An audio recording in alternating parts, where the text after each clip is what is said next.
Yeah, there's like the clock wrench. yeah, there's Kim wants to move. Like, do this. John, did you want to do any public comment tonight? Did you want to do public comment tonight? Public comment? I don't. Okay. Well, it is now 6 o'clock. We're ready to record. I call the meeting of the Arlington Electoral Board to order on August 13th, 2024 at 6 p.m. And we have a draft of the minutes of our July 9th meeting, and I move that the minutes from the July 9th, 2024 meeting be approved. Second. All those in favor? Aye. Aye. Any opposed? No, then we've approved those minutes. So let's go on to public comments. I know that Frank Lusby, who is online, has said he'd like to make a comment. So why don't you go ahead, Frank? Can we? We cannot unmute you, Frank. You're going to need to unmute yourself. How about now? Can you hear? You're good. Yeah. Okay, thanks. Greetings, everyone. I wanted to start by thanking and congratulating Gretchen and her team and the electoral board members for the new system that's making it easier for election officers to request party affiliation. Seems to be working well so far. Still coming in today. I think there's like 50 plus. So thank you very much for that. I wanted to talk about two issues. One was the issue of potential non-citizen voters. So one suggestion, and I think this would be in line with Governor Youngkin's recent Executive Order 35 on election security, would be to place signage in the polling places to alert individuals that if you're not a citizen of the United States, that it's illegal for you to vote. It's brought to my attention as well that some individuals may not even know that they that there are these penalties involved with this, and so that they would not inadvertently vote and be subject to a lot of penalties and things. I would suggest that the election office and the electoral board consider placing signage in the polling places. The second aspect to that non-citizen voters question is a suggestion and encouragement to the election office to reinforce the election officer training, if it hasn't already been done, to emphasize that limited duration Virginia driver privilege or identity cards with the number 9 on them are not an acceptable form of voter ID, so that the election officers, if they are presented with that they let the voter know that that's not acceptable and that they would need to provide another form of ID. And then there was also some questions about non-citizen residents, Arlington non-citizen residents that have been recently removed from the voter rolls. So I would hope that the board and the election office could take some action to get to the bottom of that. The second point I wanted to bring up had to do with voter registration in public schools. So I would just like to get some clarification on the election office's policy regarding this. It's just come to our attention that voter registration groups, get out the vote groups, may be going into local high schools and soliciting minors to register to vote, and in some cases taking their personal information, social security number, full date of birth, etc. So I would be interested in knowing any of the voter registration groups that are currently doing this in Arlington, if you're aware of them, and then what type of actions the election office is taking to ensure that there is no inappropriate activity going on. So that's what I have. Thank you. Thank you very much. I saw an email that you circulated, Gretchen, in response to these same comments online, and I gather that you're interested in getting advice from elect before anything about signage at the polls. With respect to in school voter registration efforts, I understand from your email, that's not anything that our office does. That is done independently, perhaps by the, Yes, that's correct. obviously, we don't control what goes on in the schools. Yes, to the extent that there's anything inappropriate going on, if we become directly aware of it, I would not be averse to speaking with members of the school board about it. Yeah, so our office did register voters in high schools up until, I want to say 10 years ago. And there was an organization called Incite or Ignite Virginia. And they partnered with the League of Women Voters in Arlington, and that organization is no longer running, to the best of my knowledge, in Virginia. But so the League of Women Voters stayed on to do high school registration. In the high schools, the League of Women Voters does receive third-party voter registration training in person in July of each year. They received their training last month this year, and they do this annually. This organization is, they let us know when they're going into schools.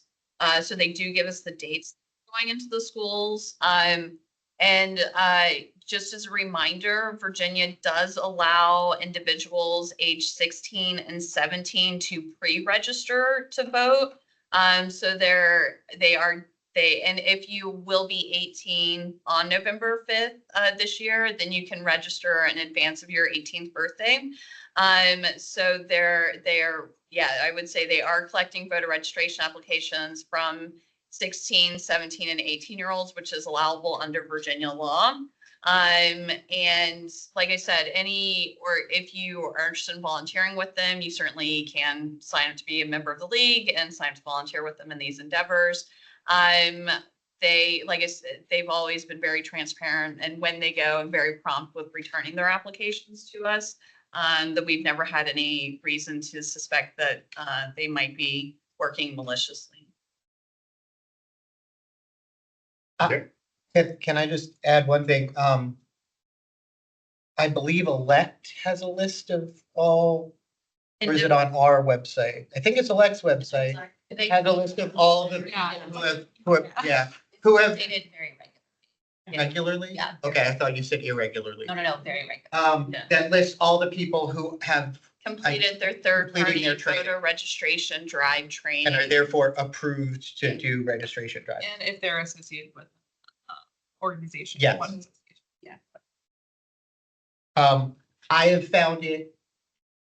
I can't remember where, but if you search for it on the Elect website, you'll probably come across the same The thing. phrase is third-party voter registration drive, so that's what you're looking for on the state's website. Yeah, and they also have the handbook, it's chapter 6, and the application as well, so you can take a look at that also and see what all that is. It's pretty academic. Okay, is there anybody else who would like to make any public comment today? In the room, is there anybody online that would like to make public comment? You can raise your hand, come off mute. Going once. Going twice.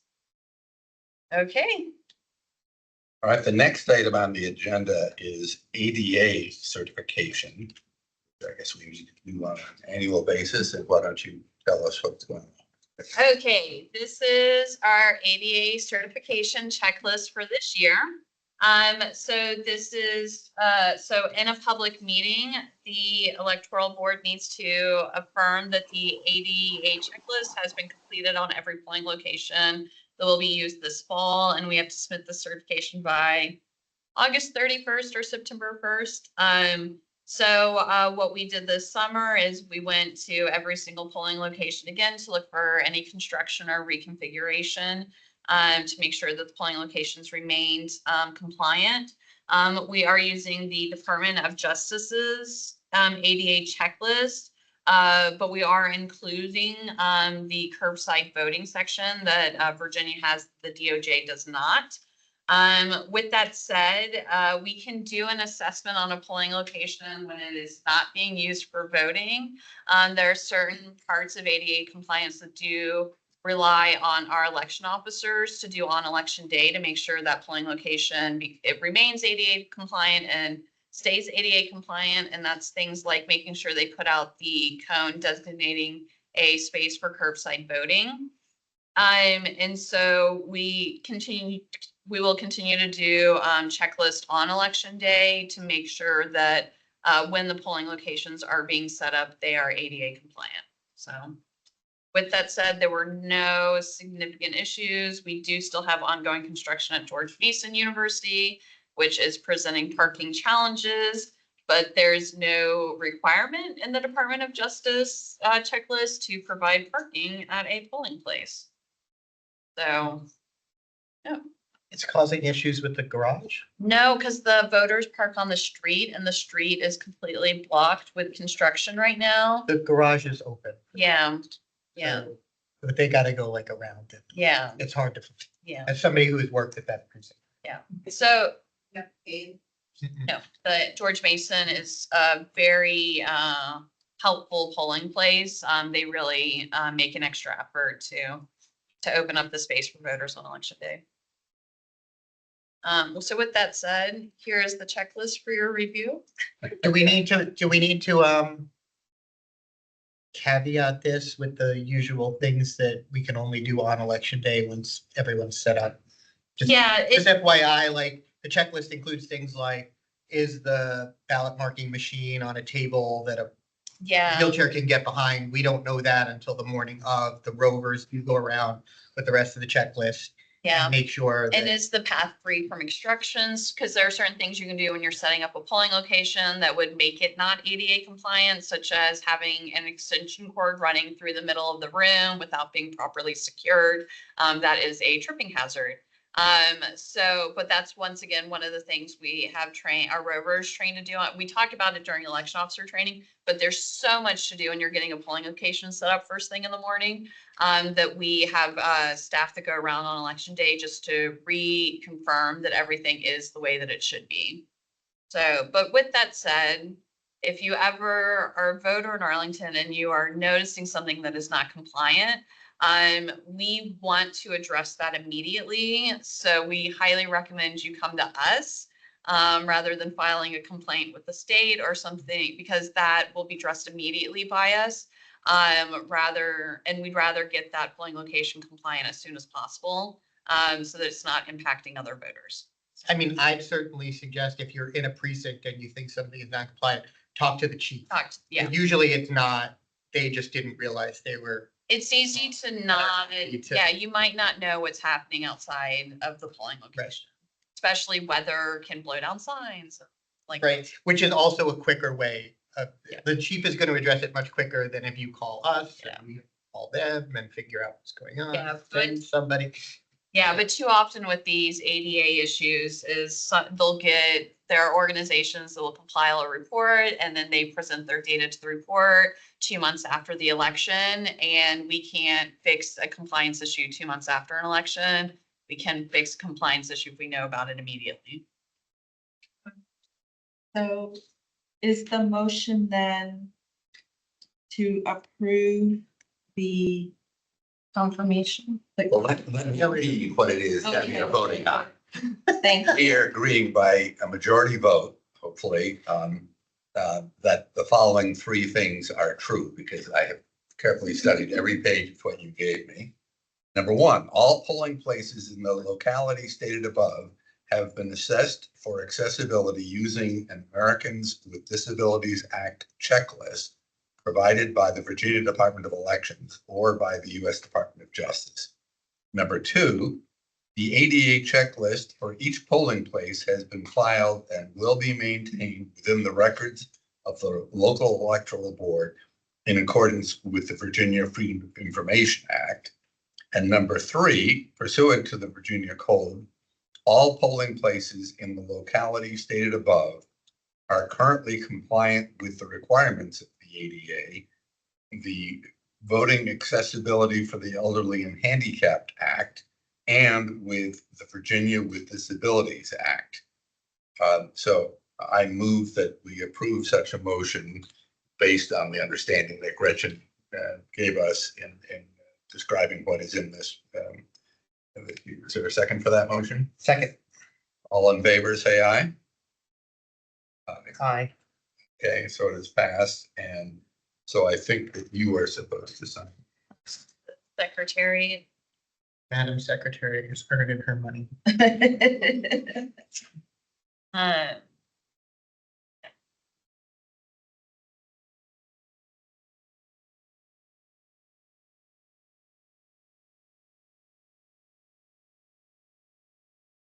never. I still have the Excel document up.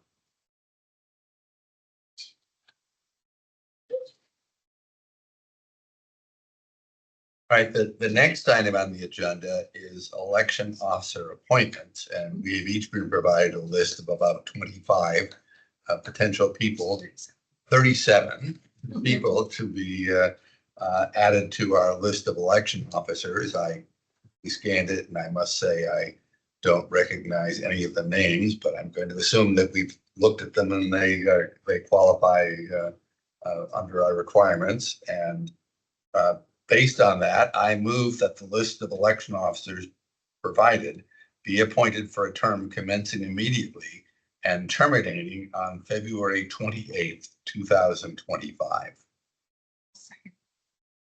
All right, all in favor, say aye. Aye. Aye.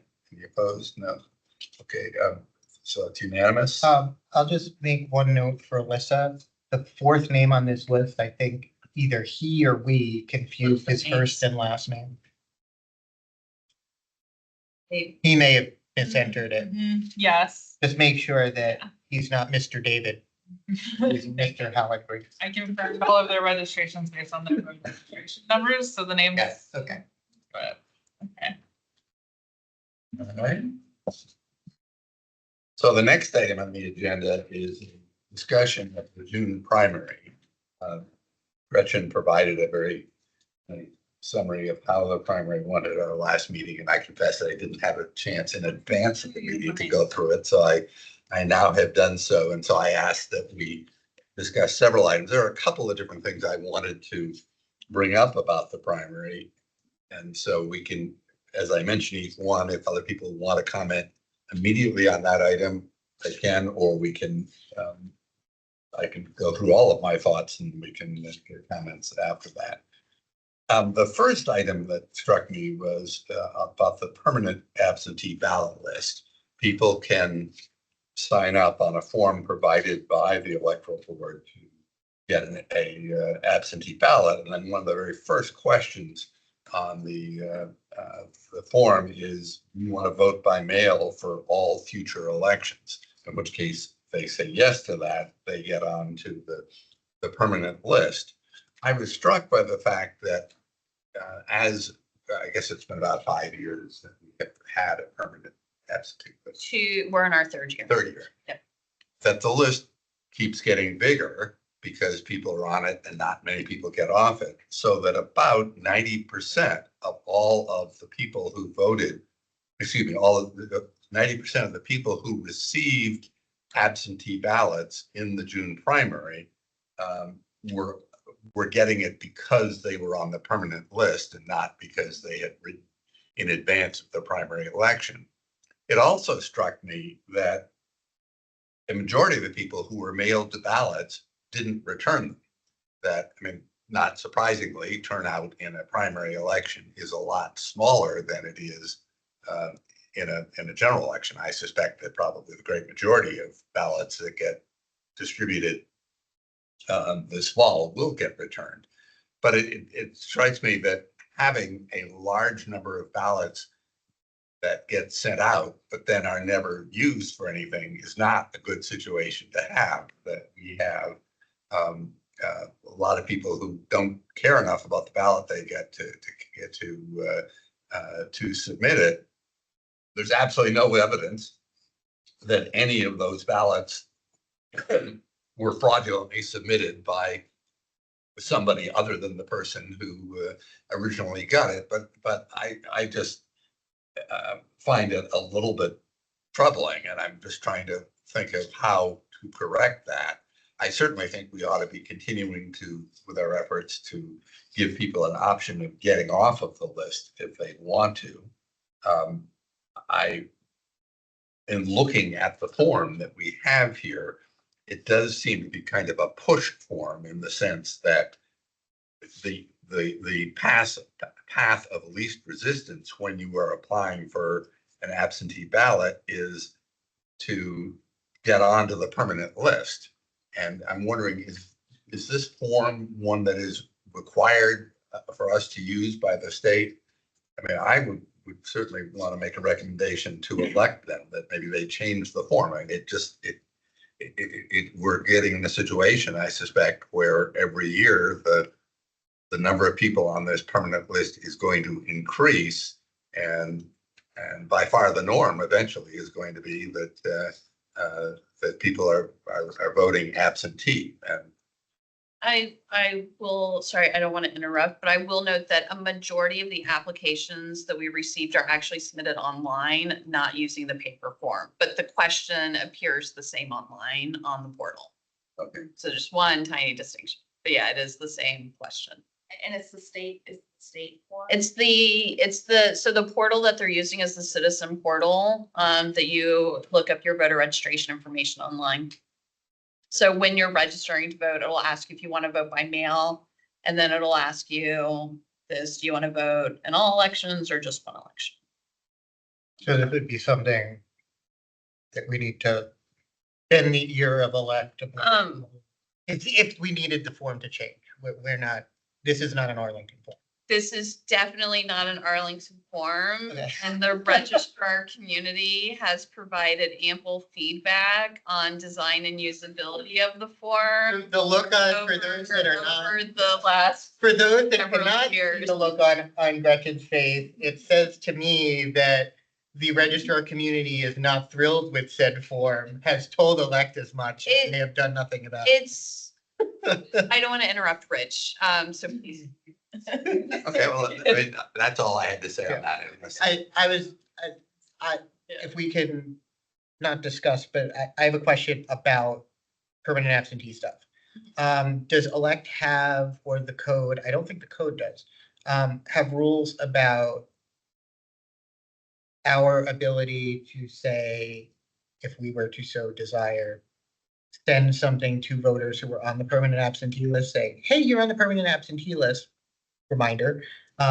We If have, you were to say want to not be on that list anymore, go here. yes. Is there an online version of the removal form, or is that only a paper? I mean, it's a PDF that they can fill out and submit via email. Okay. So, yeah, so there is an electronic submission option. So theoretically, we could at some point have. after. Okay. We have sent a postcard to everybody on the permanent absentee list. We try to do that annually, letting them know, like, don't request any more ballots. You are going to get your ballot. If you don't want to get a mail ballot, please remove your name from the list. So we have done that. We have sent a postcard to all of them before. And in terms of what we do with these voters is any ballot that we get back returned to us marked undeliverable. Those ballots are entered into our system, and those voters are made inactive. We just went through and removed anybody who has an inactive status, does not stay on the permanent mailed out list. So we removed several voters who were inactive, because inactive means we don't think you live where you say you live. You've moved. And so those voters have been removed from the permanent absentee ballot list. We just did that a week or two ago. In addition to that, with the permanent absentee ballot list, no, I've forgotten. Were you going to mention that people who change jurisdictions automatically drop? Yeah, if You don't inherit people from. Yes. Yeah, if you move from Arlington to Fairfax County, when you update your address in Fairfax County, you are immediately removed from the permanent absentee ballot list in Arlington, and you would have to reapply to that list in Fairfax. That application for your ballot does not move with you into Fairfax. Yeah, Likewise, the reverse is true. Somebody moving into Arlington would have to Oh, affirmatively tell us. so to be on the permanent absentee ballot list, you can only have your ballot mailed to your home address. The address on it. And you can't send it to a PO box. You can't have it sent to another state. It is only going to your address in Arlington. So those are, Protected voters? yeah, protected voters are in their Okay. own category. There's only 100 of those in Arlington. But they would go to the PO box. Yeah. Basically your registration. Yeah. So but those are some of the protections, or those are the legal, things that were put into when this permanent absentee list that was created to make sure that only voters still actively living in Arlington are the ones getting these ballots. And those in the form, but any suggestions you have on form design, I will be happy to pass along to the state. Yeah. I'll reiterate Frank's question. When was the last time we sent a postcard? Was it last year or this year? I feel like it was last year, but I'd have to double check. It was last year. I got one. Yeah, listen, Remember being jealous. Thought it was good. that we sent one out. And Yes. Okay. Oh, I will, I want to say, Tanya, did we have, if you want to be removed from the permanent absentee ballot list, did we have that on one of the inserts in this last election? I don't know if it was this past election, but it's possible we had it. Like within the last year? Yeah. So I think because we had a March election this year, there's a sticker insert that comes with each mail ballot. We put in, like, if you want to be removed from the permanent absentee ballot So it list. wasn't a separate mailing. It wasn't a separate mailing, but The the information. information is, because we do give voters who don't understand why they're getting a mail ballot for every election. Right. And Most really I- do want their mail yeah, ballot. I believe that we have instructed election officers in various trainings about the fact that people can get off the list, that they should, We make we people provide aware. the form to Right. precincts. and that they should make people aware, particularly people who come in, say they never got their absentee ballot, like that situation where they can say, perhaps you're on the permanent ballot, absentee ballot list, and if they say, I don't want to be on that, we do provide them with the opportunity to. So but all of your observations are indeed correct, Rich. All right, the second item I wanted to mention has to do with, I think perhaps the biggest glitch in the June election really had nothing to do with our office. It's not your fault at all, but we had to disqualify close to Oh, yeah. 200 ballots because they were mailed the week of the election, and the deadline for receipt of those ballots is noon on Friday. And the post office, despite being told repeatedly by Gretchen and others that the deadline was noon, did not deliver those ballots until about 3 o'clock on that Friday afternoon. In fact, I believe Ben went that morning to have this discussion with them about how we need them in our hands by noon. Yeah. And yeah, And we saw them come by at 3 o'clock. We were sitting in this room as the post office. And the postmark had been several Yeah. days. yeah, all prior. of Right, them were on election postmarked day. on Monday or Tuesday of that week. I think that the Juneteenth holiday. yeah, no, the Juneteenth holiday was on that Wednesday, and so the Postal Service has, I think, used that as an excuse. Well, we were all closed down, but it seems to me that they still perhaps should have been able to meet the deadline.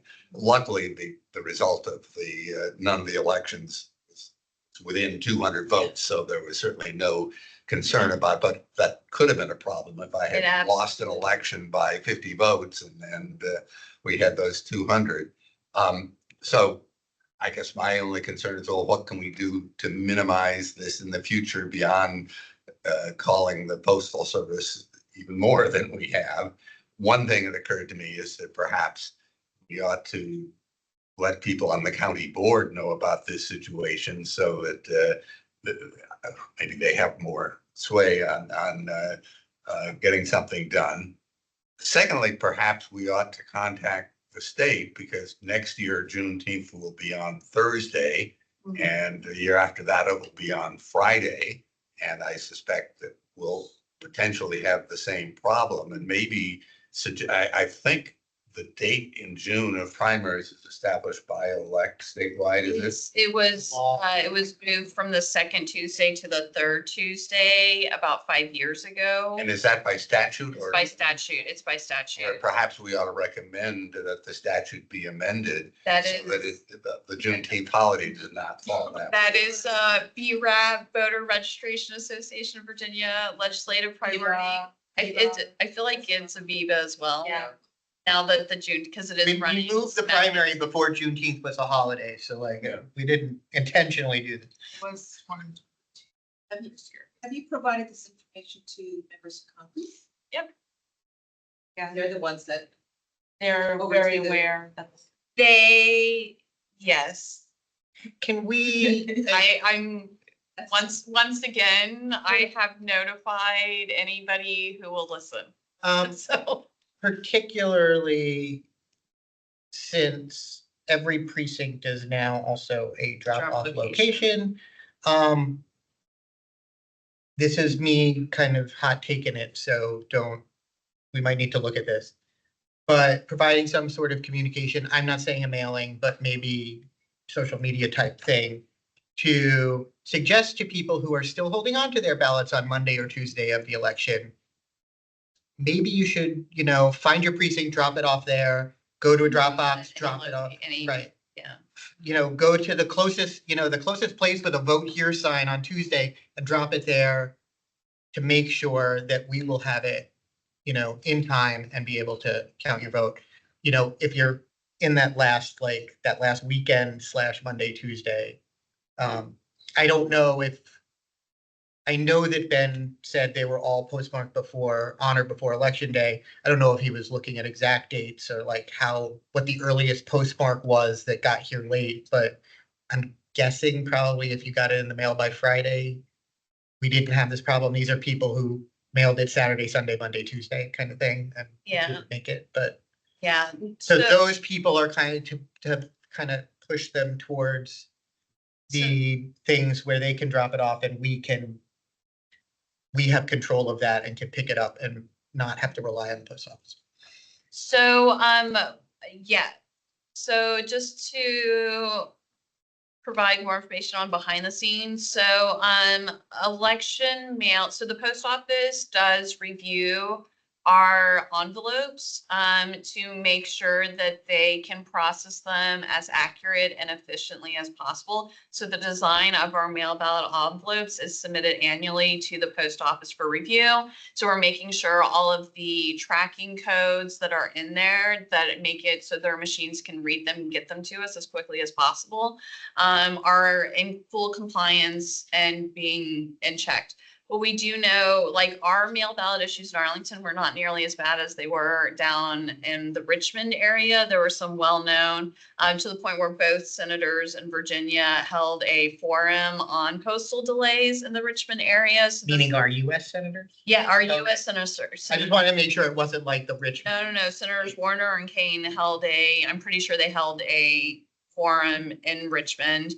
I have certainly contacted Congressman Byers' office about postal delay and postal issues over the past years.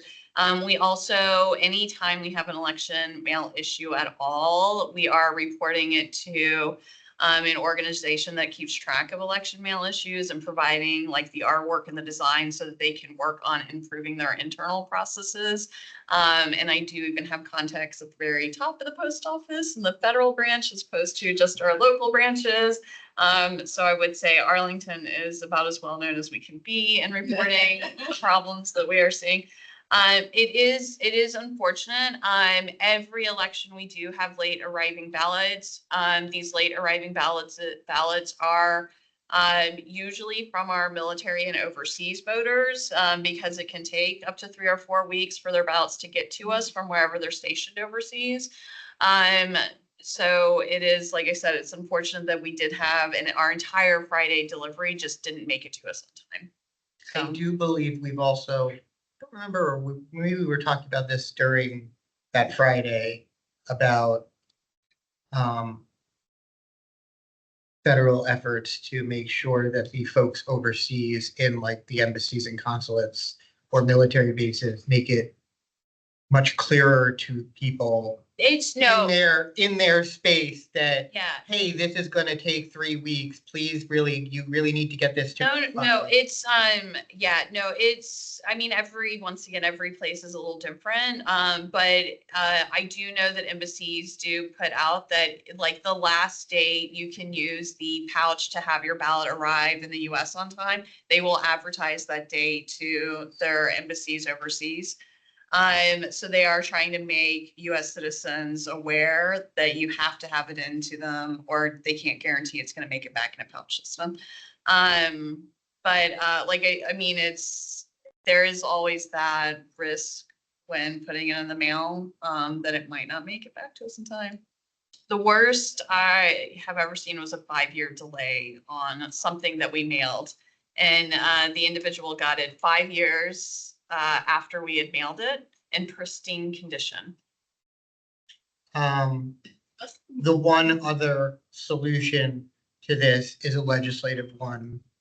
It would be to convince the General Assembly to shift that noon deadline to say close of business. That way, those 3 o'clock envelopes are on time and we can deal with the fact that they come in at 5 or, Yeah. whatever that time is. Or to go back to a receipt date by 7. Received by the 7th, Yeah, so there are 2 ways to make. to shift the received by list. election day, the close of polls. Anyway, but I agree with you, Rich.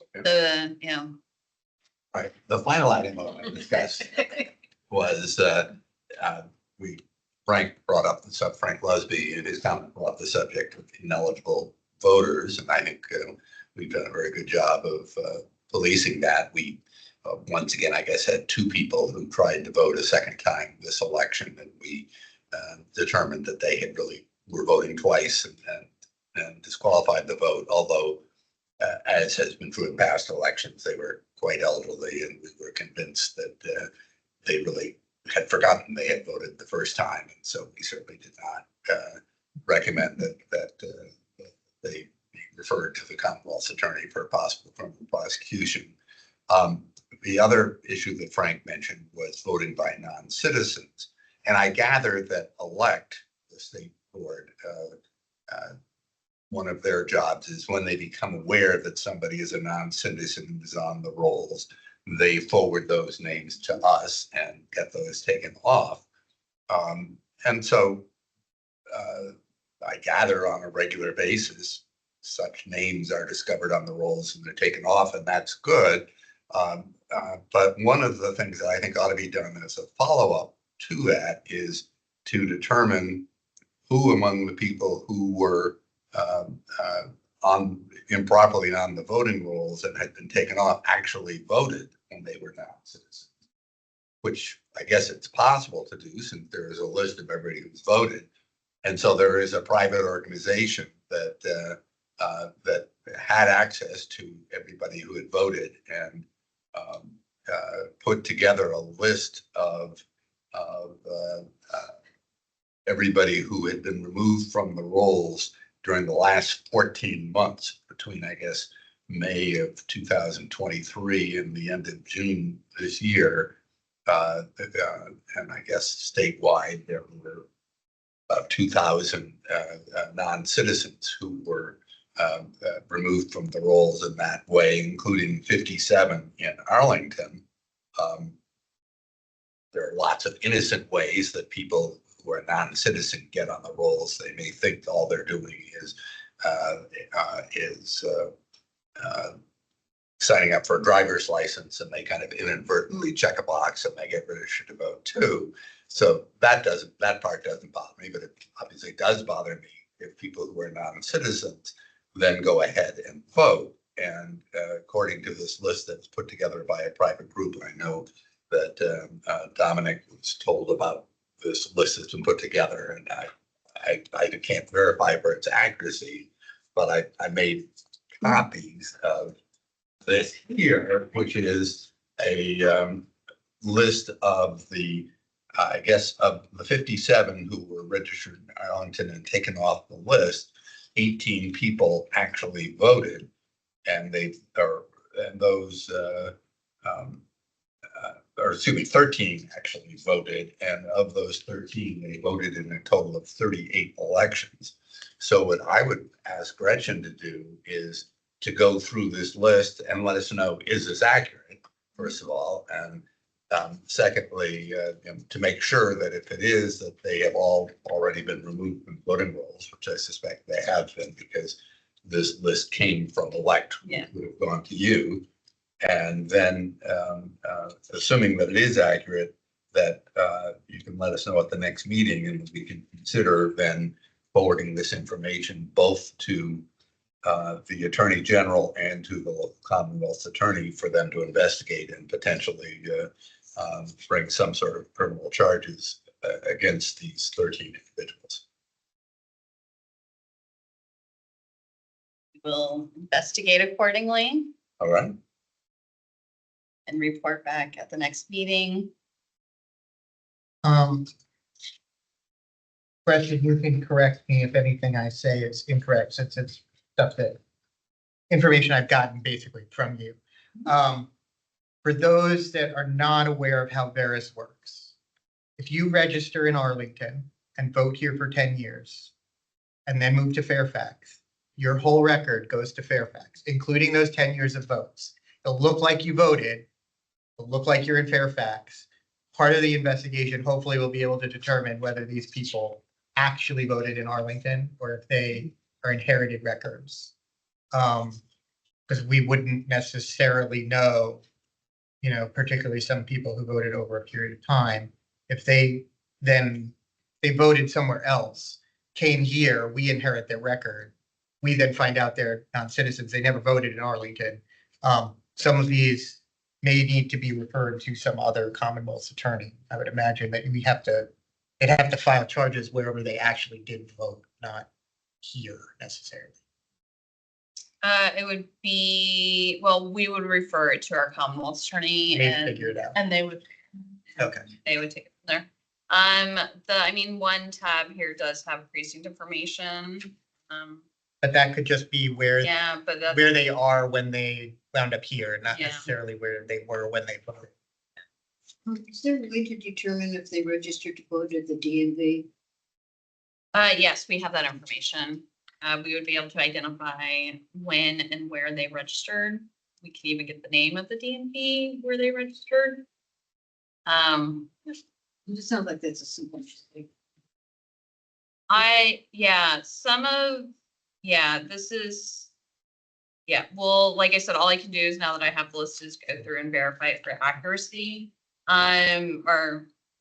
There's, I will also say, There's- and I'm not saying that this is the case with any particular person, but there could be mistakes both ways. I think Gretchen Some- did have an anecdote where somebody went to the DMV to change their license this and accidentally is checked the provisional. no. credit. I will say, looking at this, I would be willing to bet that some of this is actually a provisional ballot because when you reject somebody's provisional ballot, they still get credit for voting. So even though they weren't eligible to vote, we're putting in that we rejected a provisional ballot. Just based on, like I said, looking at it, once again, I have to verify the accuracy of this. so basically it'd be, if it was a rejected provisional ballot, it would say you did vote, but your ballot didn't count. Well, the last one, if you look on it, it says that the transaction date was the 18th of November.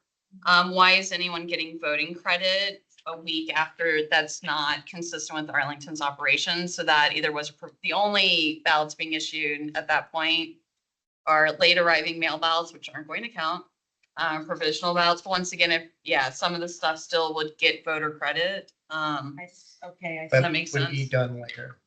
Yeah, but once again, I haven't authenticated any of this information, so it's entirely possible that the spreadsheet got missorted at some point.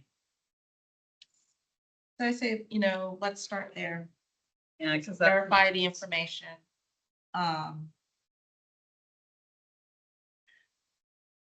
Yeah, and then just report back to us.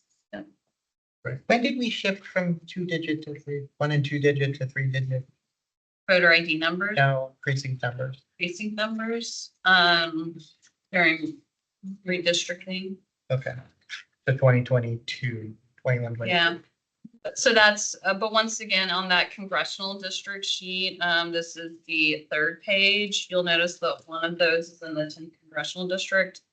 We are We're not, never have in been. the 10th congressional district. So, That was somebody who voted in Fairfax, almost certainly. I think the 10th district is entirely in Fairfax. yeah, like, wait, once again, without looking at this data, I can't, it's hard to pick it. The district might have been different.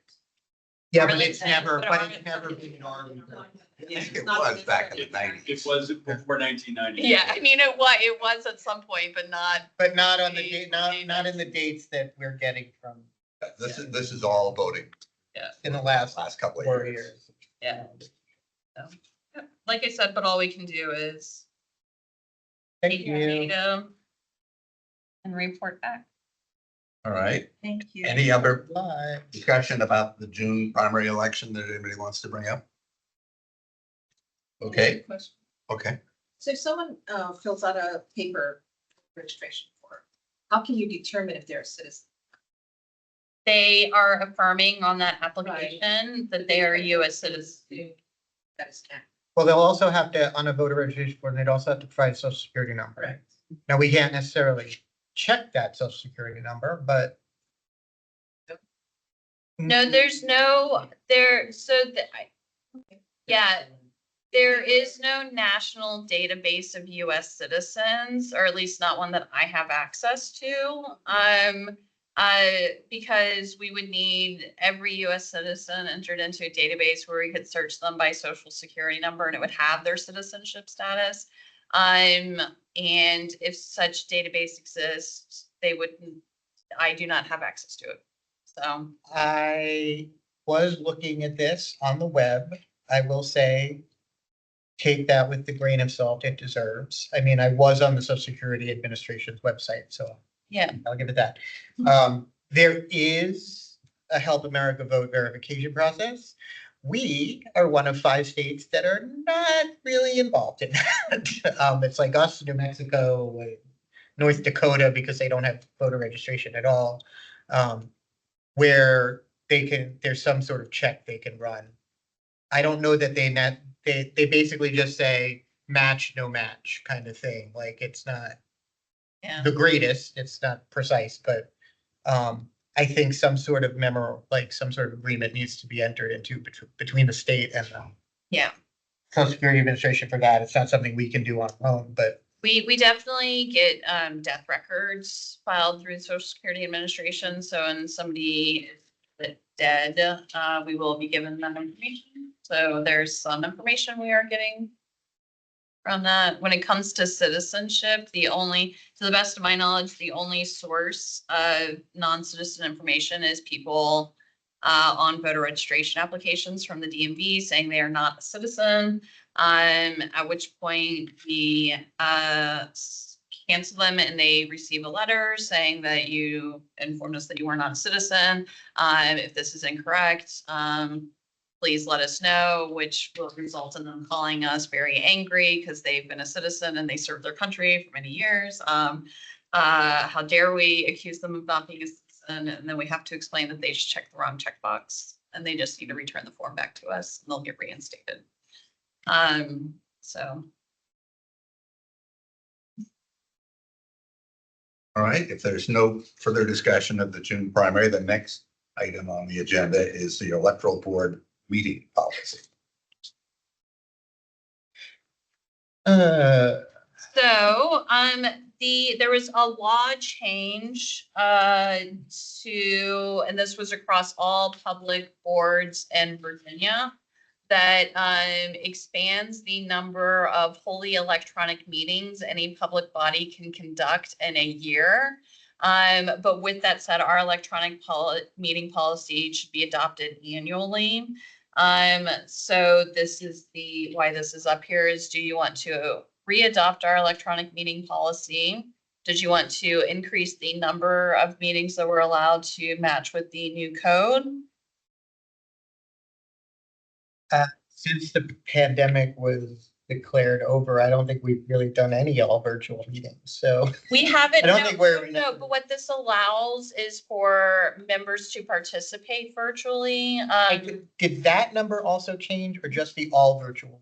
It's the, I feel like it changed on both of them, but I would need to look at the case. And so, and we have had members participate virtually when they've been traveling and unable to get here. So they can call in. Or COVID rates are still very high. So if somebody does have COVID, they can still call in virtually. And rather than having to not attend the meeting. Because 2 board members does establish a quorum, and so 2 board members is all that's needed to actually hold the meeting. Can we increase the percentage of meetings to match the code? Okay. Yep. I have the code section up, which is 2.23708.3.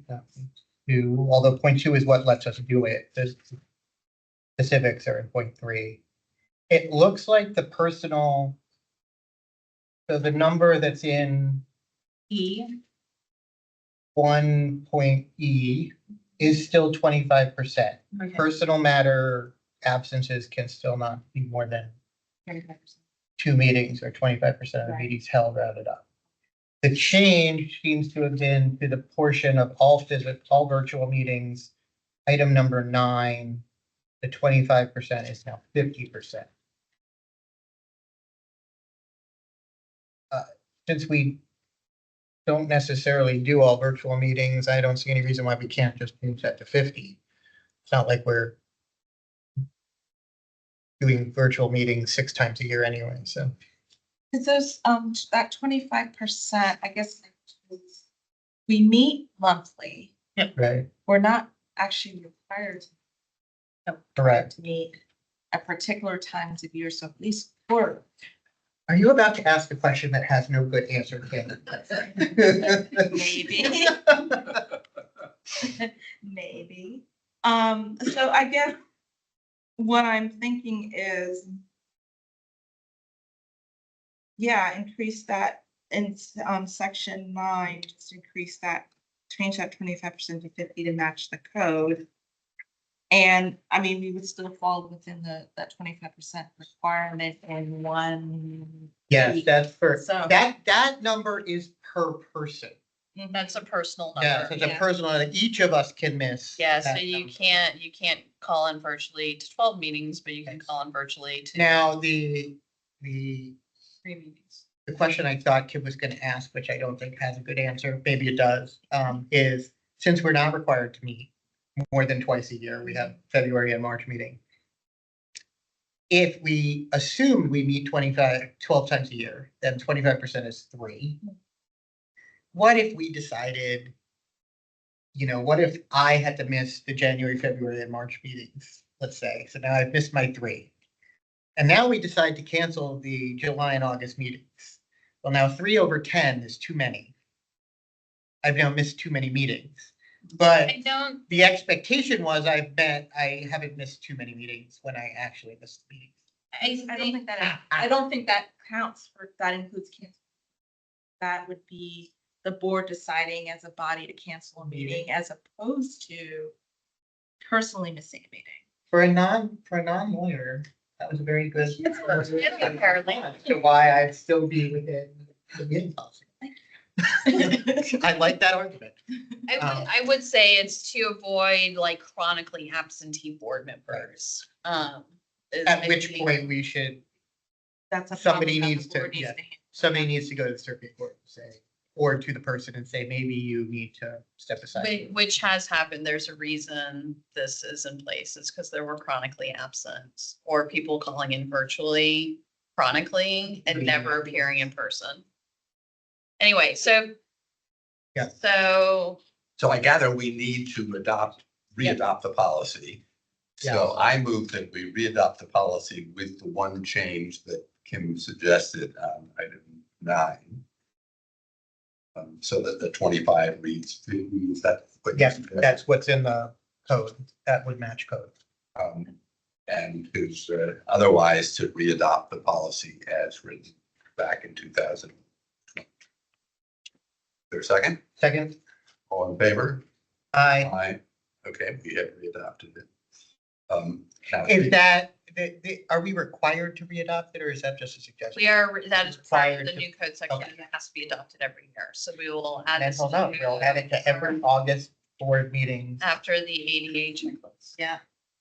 All right, now an unofficial part of our board policy is that we generally meet the second Tuesday of the month, and I'm usually most often asking for a change. And so for October, my wife and I are going to be overseas on the second Tuesday. So I believe that the other members have kindly agreed to move it to the first Tuesday in October, which would be, I guess, October 1st rather than October 8th. But I think we're still set for the second Tuesday in September. Did you want to set logic and accuracy testing dates in September and it for early voting so that we can go ahead and get notification out to the parties? Yes. Sure, does Jackie have suggested dates? Well, we will have ballots potentially anytime from September, like if we're lucky, September 10th, and we have to be ready September 20th. So we don't have a lot of time, good dates in there. Let me just say, if Jackie discovers that there isn't a good date in September to do it, and she wants to do it in October, We, no, we have to do it So, for early voting. yeah, so the early voting Yeah, we're is just talking have to about be early. ready. for early voting in September, but for the regular one, it's the only good dates there. I would be. I believe we only need one Miss board that. member. Yeah, we don't need, they can appoint a representative, so. Yeah. So in Tim and I can- September, I might recommend, that week of the 20th, so sometime in there on the Tuesday, Wednesday, or Thursday. When is the board meeting though? The prior Tuesday. The 10th? Yep. I just think the 10th is a push. Yeah, I think that's a little too tight. Well, do we want to just say if we have the ballots and it could be done, we'll do it, but we'll set a date that's not the 10th. And we can just let the, Well, I have to let the parties know and they want oh, to. right, we wouldn't know until like literally the 10th if we were able to do it. Yep. So we're talking about the week of the 16th. Yeah. Is there something on the 16th, There is, like a holiday or some weird? no, Next month, that's the voter registration. it's the October 16th is the voter registration deadline. And that Monday is Columbus. October 15th is Columbus. No, October October 15th is the registration deadline. Then it's like the 10th or like it's, I do not know of anything on the 16th. We Okay. have something on the 12th. yes. I'm fine with it. I'm probably fine with any day. I think Tuesdays and Thursdays are generally the better. days Yeah, For others. good. Yeah. Tuesday would be my preference. So So let's say the 17th. Tuesday, the 17th in the evening. Yep. 72nd birthday. Ooh. We'll have That's to a have depressing cake. birthday. No, not. Doing logic and accuracy. Have you testing seen on your- how we celebrate that? It's okay, we won't Have a talk about cake what Alyssa's doing on her birthday. Now can we work My birthday is the 6th of November. What's up? election day? Yeah. So we will do Tuesday, the 17th. Can we approve a expense for cake while we're mini buns? No, that would be an unauthorized expenditure. We would pay for that out of. We're allowed to spend $25 on retirement cakes. That's the only, But if we said we could spend our own, where the county does take spending your taxpayer dollars very seriously. The cake, you can't. but cake, For 25. Julia Trout says. Yes, that There's threshold no has not cake in the increased in house. some years. I see a hand raised. Rich, may I suggest an electoral board meeting practice?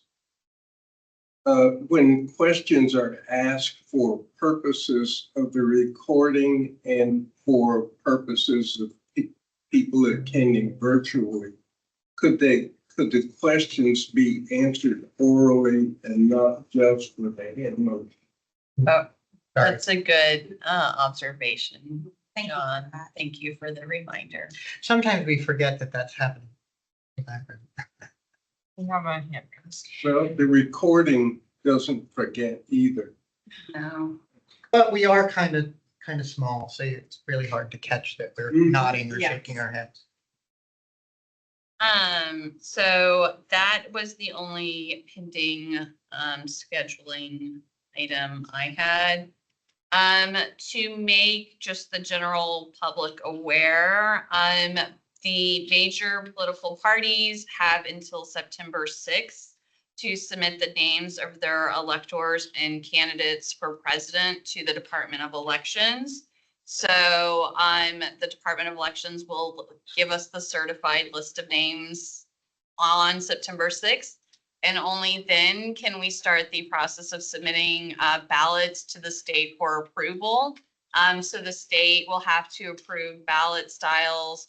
We will have, every jurisdiction in Virginia has 3 ballot styles because we need presidential and federal only ballots this year. And there are 133 jurisdictions in Virginia. So the state has assured us they will have a team of people ready to proof and our ballots as quickly as possible. Ballots do go through 2 rounds of proofs, which is why I am saying that the best case scenario is that we have a certified ballot proof on the 10th of September.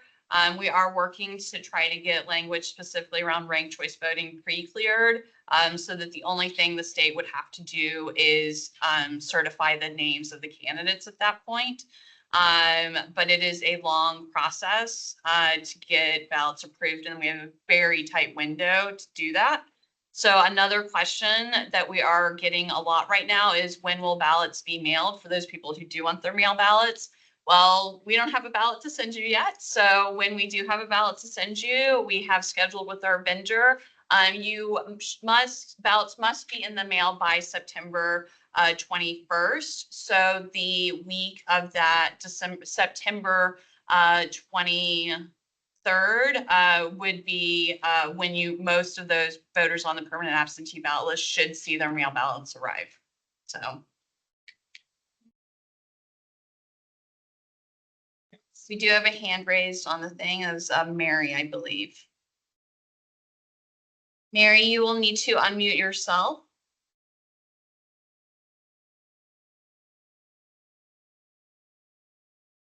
And also type a question in chat, Mary.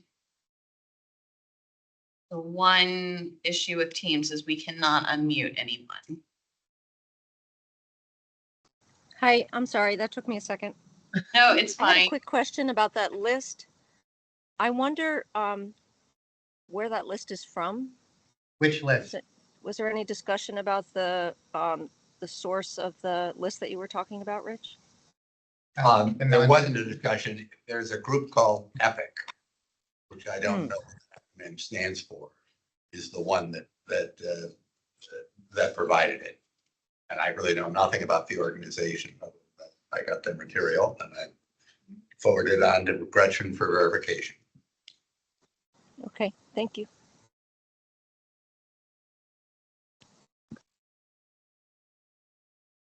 I have a question. Since our last meeting, that the county board has approved and is there any, does that create any issues that we need to get in terms of the producing of the ballots? So what Rich is referring to is the county board approved a 3rd satellite voting location for early voting at Long Bridge Aquatic Center. Tanya's gonna correct me every single time I say that incorrectly this year. And that does not add an additional ballot style. Because votes after the election that are cast during early voting are attributed back to the precinct where the voters lived, not necessarily to that early voting site. Does that answer your question? Okay. Yes, it does. Thank you. So it will operate like this early voting site, like the early voting at our office does, and Madison and Walter Reed. So when voters vote early, their ballot is printed there on the spot, to make sure that voters are being given the correct precinct ballot. Even though all of Arlington County has the same ballot, every precinct has a unique ballot style. So. All right, does anybody else have any other issues that they want to raise before we adjourn? Hearing none, I move that we adjourn the meeting. It is now 7:05. Oh, Frank just put it, sorry. Okay, Yeah, You'll need- just real quick, in the Youngkin's executive order, there was something about nobody should receive a mail-in ballot without requesting a mail-in ballot. So how are you interpreting that, Gretchen, in terms of sending out mail-in ballots? So every voter who receives a mail ballot did apply for that mail ballot. This has been the policy in Virginia as long as I've worked in elections in Virginia. Once again, you can apply, you can request a mail ballot online. And I do highly recommend, if anybody is curious of what that online portal looks like, just go to elections.virginia.gov, plug in your information, and you're not going to request a mail ballot until you click submit. So you can go all the way through that workflow and look at those questions on your own record. So when you are requesting that mail ballot online, you do need to put in your DMV ID number for Virginia, and only those applications are the ones that are coming through us that are submitted online. Once again, voters can also submit applications in person, or they can attach them to emails. So we are receiving a lot of applications via email. But most of the applications received via email are from those military and overseas voters. So anybody who is, like I said, serving their country overseas, if their last residence was in Virginia before being sent overseas, they can vote in Virginia's elections. Depending on the nature of why they are overseas, they might only be eligible to vote in federal offices. So those would be offices for House, Senate, and President. If they're overseas by virtue of employment and they intend to return to the United States or to Arlington County to live, then they would receive the full ballot for local issues. So, and that's a very small subset of voters from our U.S. It's mainly in Arlington County. It's mainly employees of the State Department, since we have the training facility for the State Department located here in Arlington. We are the last residents before they are sent overseas to their assignments. So. Yeah, thanks, Gretchen. And then would it be then assumed that anybody on the permanent absentee ballot list has requested a mail-in ballot? They submitted an application. It is entirely possible that they do not remember submitting that application. And like I said, if any voters do have questions or concerns, contact us. We keep a copy of every single one of these applications in our system. And so we can easily produce it and provide information to individual voters who might have concerns. So. Thank you.